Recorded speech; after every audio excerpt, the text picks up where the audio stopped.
পোশাক পরিবর্তনের জন্য এই টিপসগুলি শিখুন এবং নিজে প্রচুর অর্থ সাশ্রয় করুন। 1. সোয়েটশার্টটি যদি খুব লম্বা হয় তাহলে কি করবেন? মাঝখান থেকে অর্ধেক কেটে নিন, কাটা হেমটি ভিতরে বাইরে পড়ুন, একটি বেল্ট বেঁধে দিন এবং এটি তাৎক্ষণিকভাবে একটি তরুণ এবং ফ্যাশনেবল পোশাকে পরিণত হবে।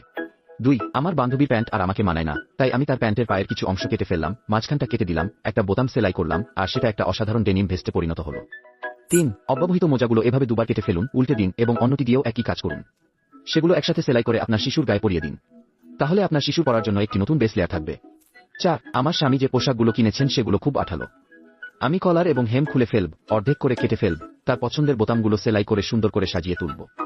5. তোমার বান্ধবীর অবাঞ্ছিত শার্টটি চুরি করো, অর্ধেক করে কেটে আরেকটা পরো।